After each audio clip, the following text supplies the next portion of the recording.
আমি হেলেনা রায়হান ক্লাসভেলের পক্ষ থেকে তোমাদের সকলকে জানাই স্বাগতম। আজকে আমি সমাধান করব অধ্যায় 12 দুই চলক বিশিষ্ট সরল সহ সমীকরণ। এই অধ্যায়টি মোটামুটি বেশ বড়, কারণ এখানে 4টি অনুশীলনী আছে: 12.1, 12.2, 12.3, 12.4। কিন্তু এই অধ্যায় থেকে সাধারণত যে প্রশ্নগুলো আসে বা এসে থাকে সেগুলো হচ্ছে তোমার 4টি পদ্ধতিতে সমাধান করা হয়। এখানে দুইটা চলক থাকে, তো প্রতিস্থাপন পদ্ধতি, অপনয়ন পদ্ধতি, আর্গুণন পদ্ধতি, লৈখিক পদ্ধতি। এই 4টার মধ্যে এই 3টার যে কোনো একটা তোমাকে দিবে। কোনটা দিবে ফিক্সড সেটা বলে দিবে না, তোমাকে তোমাকে 3ভাবেই প্রস্তুত থাকতে হবে। যেই কোনোভাবে তোমাকে বলবে, হুট করে বলে দিবে অপনয়ন পদ্ধতিতে সমাধান করো। এরকম দুটি সমীকরণ দেওয়া থাকবে, এরকম দুই চলক বিশিষ্ট, দিয়ে তোমাকে বলবে যে অপনয়ন পদ্ধতিতে সমাধান করো, ফিক্সড করে বলে দিবে। অথবা বলে দিবে আর্গুণন পদ্ধতিতে সমাধান করো, অথবা বলে দিবে প্রতিস্থাপন পদ্ধতিতে সমাধান করো। এই 3টা থেকে যেই কোনোটা ক্ষয়ের মধ্যে আসবে। আর গয়ে গিয়ে বলবে ওই যে সমাধানটা করেছো ওইটাকে বলবে লৈখিক পদ্ধতিতে উপস্থাপন করো। তার মানে এই 3টা মিলে হয় খ আর এটা মিলে হয় গ। তাহলে আমাদের মোটামুটি সৃজনশীল কিন্তু হয়ে যাচ্ছে। এছাড়া আরও একভাবে আসে, সেটা হচ্ছে 12.4 অধ্যায়টা, মানে অনুশীলনীটা 12.4। 12.4-এর মধ্যে এই যে তুমি এখানে দেখতে পাচ্ছ যে 12.2 অধ্যায়ের মধ্যে যেটা দেখতে পাচ্ছ, এখানে কিন্তু সমীকরণ তৈরি করা আছে, কিন্তু 12.4-এ সমীকরণ তৈরি করা থাকে না। ওইটার মধ্যে তোমাকে একদম লাইন তোলা থাকবে, একটা প্রশ্ন থাকবে, ওইটা পড়ে বুঝে নিজে তোমাকে সমীকরণটা তৈরি করে নিতে হবে। ঠিক আছে? তো ওইটা আমরা পরে দেখাবো, এটা একটু বেশি জটিল। আর এগুলো সাধারণত দেয়া থাকলে তুমি এটা ইজিভাবে করতে পারো। আজকে আমি তোমাদেরকে সমাধান করে দেখাবো অপনয়ন পদ্ধতি, সবচেয়ে সহজ, সবচেয়ে মজার। আরেকটা কথা, কখনো কখনো আবার বলেও দেয় না, তোমাকে শুধু বলে সমাধান করো। এরকম যদি তোমাকে সমাধান করো বলে, তখন তুমি আর কোনো দিকে তাকাবে না, তখন তুমি অপনয়ন পদ্ধতি করবে ডিরেক্ট। হ্যাঁ, আর যদি বলে দেয় তাহলে তো সেইভাবেই করবে। আমি এটার তারপরে আর্গুণন, প্রতিস্থাপন প্রত্যেকটা আলাদা আলাদা করে তোমাদেরকে দেখাবো, দিয়ে দিব। ঠিক আছে? 4টা পদ্ধতি আলাদা আলাদা দিব আমি, কারণ একবার দিতে গেলে প্রবলেম হয়ে যাবে, বড় হয়ে যাবে ভিডিও। তো অপনয়ন পদ্ধতি, তার আগে আরেকটি কথা তোমাদেরকে বলে নিই, সেটা হচ্ছে ক্লাসভেল 2024 সালের পরীক্ষার্থী যারা আছো তাদের জন্য একটি কোর্স শুরু করেছে। আমাদের কোর্সে থাকছে মূলত ম্যাথ প্লাস বাংলা দ্বিতীয় পত্র। আমরা ম্যাথ ফুল যে বইটা তোমাদের আছে, একদম প্রথম থেকে শুরু করে শেষ পর্যন্ত প্রত্যেকটা বিভাগ ধরে ধরে আলাদা আলাদা করে আমরা সমাধান করে দিব। এমসিকিউ সমাধান করাবো, প্রচুর সৃজনশীল, কোন সৃজনশীলের সাথে কোন সৃজনশীলটার লিঙ্ক আছে, অথবা কোন বোর্ডের সাথে একটা প্রশ্ন করেছো, সবগুলো টাইপ ধরে ধরে আমরা একদম করাবো। আমার ভিডিওটা বা আমার চ্যানেলটা একটু ঘুরলে তোমরা দেখতে পাবে আমি কিভাবে ম্যাথগুলো সাধারণত করাই, বা একদম গভীর থেকে তোমার নিজের কোনো প্রশ্ন থাকবে না, এইভাবেই কিন্তু সাধারণত আমি করি। আমি চেষ্টা করি, বাকিটা হয়তো কিছু থেকেও যায় আমি আমার জানার বাইরে, বা তোমাদেরকে হয়তো বলতে ভুলে যাই, এরকম হয় অনেক সময়, কিন্তু তবুও আমি চেষ্টা করি সবটুকু এক্সপ্লেইন করার জন্য, যাতে তুমি সাধারণত কোনো প্রশ্ন তোমার না থাকে। তো সব মিলিয়ে আমি বলবো যে ম্যাথ নিয়ে তোমাদের কোনো টেনশন করতে হবে না। আমি তোমাকে বাংলা দ্বিতীয় পত্রে গ্যারান্টি দিব, তুমি 30-এ 30ই পাবে। আমি মাত্র 7টি ক্লাস করাবো আমাদের কোর্সে, 7টি ক্লাসই তুমি জাস্ট 30-এ 30 পাবে, যদি তুমি মনোযোগী হও, যদি তুমি আমার ক্লাসটা দেখো। তবে অবশ্যই আমরা একটা সাজেশন দিব তোমাদেরকে, একটা পিডিএফ সাজেশন আকারে তৈরি করে আমি বাংলা দ্বিতীয় পত্র করেছি, সেটাও তোমাদেরকে দিব। তো ওইটা যদি তুমি দেখো, আর সাথে আমার ক্লাস 7টি ক্লাস, আমরা এর আগে 23 সালে আমরা 4টি ক্লাসেই আমি মোটামুটি সমাধান করেছি। আমার এমন স্টুডেন্টরাও আমাকে এমনও বলেছে, তারা যে পরীক্ষা দিতে যখন গিয়েছে সারা হল মিলে সবাই মিলে 9টি প্রশ্ন এমসিকিউ সমাধান করতে পারেনি, অথচ ওর একাই 24টা এমসিকিউ হয়েছে, ও পারে, এই মাত্র 4টি ক্লাসই। তো ভরসা রাখতে পারো ক্লাসভেলের উপর। আর বিস্তারিত জানার জন্য ডিসক্রিপশন বক্স অথবা ফার্স্ট কমেন্টে খেয়াল করো, সেখানে তুমি ফোন নম্বর পেয়ে যাবে যোগাযোগের জন্য। তো চলো আমরা প্রশ্নটি সমাধানে যাই। অপনয়ন পদ্ধতি আমরা করব, প্রশ্নটা আমি তুলেই রেখেছি। প্রথমে অপনয়ন করছি, তারপরে আস্তে আস্তে অন্যগুলো দেখাবো। চলো, তো যাই হোক, সবার আগে আমি যদি তোমাকে একটা প্রশ্ন এখানে জানতে চাই, এই প্রশ্নগুলো বা এই পদ্ধতিগুলো তুমি কখন অ্যাপ্লাই করবে? এই পদ্ধতিগুলো তুমি অ্যাপ্লাই করতে পারবে, এখানে বলা আছে দুই চলক বিশিষ্ট, চলক দুইটা থাকতে হবে। এখন তোমার প্রশ্ন জাগতে পারে, চলক কি? চলক হচ্ছে যার মান পরিবর্তনশীল, তাকেই চলক বলে। চলক হিসেবে সাধারণত আমরা ইংরেজি যে বর্ণমালাগুলো আছে শেষের দিকে সেগুলোকে ব্যবহার করে থাকি। যেমন ধরো এক্স, ওয়াই, জেড, হ্যাঁ, এগুলো ব্যবহার করে থাকি অধিকাংশ ক্ষেত্রে। এক্স আর ওয়াই দুইটা চলক। হ্যাঁ, আর আমরা যেটা করেছি সমীকরণ, যদি আমরা বলি সরল সমীকরণ যেটা ছিল, একটি চলক ছিল, এক্সের মান বের করতাম অথবা ওয়াইয়ের মান বের করতাম, জেডের মান বের করতাম, কিন্তু এখন আমরা বের করছি দুইটা চলকের মান। অবশ্যই দুইটা চলক থাকলেই আমরা প্রতিস্থাপন, অপনয়ন, আর্গুণন অথবা লৈখিক পদ্ধতিতে করতে পারবো। ঠিক আছে? তো এখানে দুটি আমার সমাধান আমরা লিখে রেখেছি এখানে, দুই চলক বিশিষ্ট সরল সহ সমীকরণ।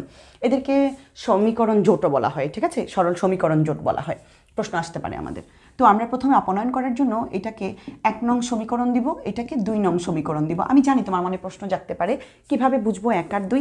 আসলে 1 আর 2 দিয়ে এমন কোনো জটিল কিছু না, এটা দিয়ে আমি বুঝিয়েছি বা বোঝাতে চেয়েছি এটাকে চিহ্নিত করা, একটা নামে ডাকা, জাস্ট এই আর কিছু না, ঠিক আছে। তো না হয় তুমি কিভাবে বলবা, তুমি কি বলবা 7x - 3y = 31কে যোগ করে বিয়োগ করে, এভাবে তো বলা যায় না। আর আমি যদি একটা নাম দিয়ে দিই তাহলে আমি বলবো 1 নং সমীকরণকে, এভাবে বললে তুমি বুঝতে পারবে আমি কাকে বুঝিয়েছি, ঠিক আছে। চলো, প্রথমে দিলাম 1 নং, প্রথমে দিলাম 2 নং, হ্যাঁ, তারপরে চিহ্নিত করে রাখলাম। এখন আমার যে কাজ সেটা হচ্ছে অপনয়ন পদ্ধতি করতে গেলে তোমাকে যে কোনো দুইটা চলকের সহগ একরকম করতে হবে, এটাই হচ্ছে অপনয়নের মূল সিস্টেম।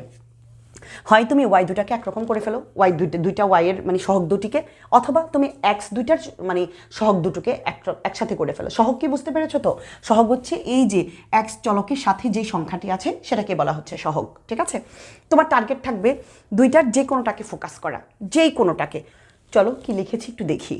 1 নং সমীকরণকে 5 দ্বারা এবং 2 নং সমীকরণকে 3 দ্বারা গুণ করে বিয়োগ করি। এখন প্রশ্ন হতে পারে আমি কিভাবে বুঝলাম এটা কি যে 5 দিয়ে দিব আর এটাকে 3 দিয়ে দিব? এটা তো একটা বোঝার ব্যাপার আছে। আমি তোমাকে কিন্তু প্রথমেই বলেছি যে তুমি কি করবে, একদম প্রথমটার দিকে তাকাবে, ঠিক আছে।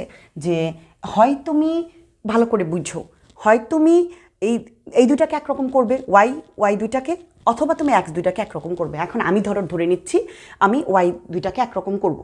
একরকম করতে হলে সবাইকে একরকম করব না, শুধু জাস্ট একটা চলককে ফিক্সড করব, আরগুলি যা হয় হোক সেদিকে আমার দেখার দরকার নেই। আমি যদি এইটাকে এটার মতো বানাইতে চাই তাহলে এই 3-এর সাথে আমি 5 গুণ দিতে হবে, তবেই হবে 3 × 5 = 15। আবার 5-এর সাথে যদি আমি 3 দিই তাহলে হবে 3 × 5 = 15। বুঝতে পেরেছ?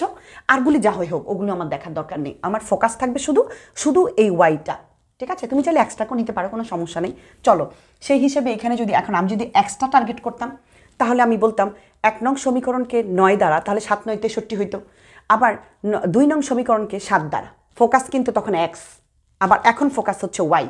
আরগুলি যা যায় হোক সেটা আমার দেখার দরকার নেই, ওগুলি একরকম না হইলেও আমার কিছু যায় আসে না, ঠিক আছে।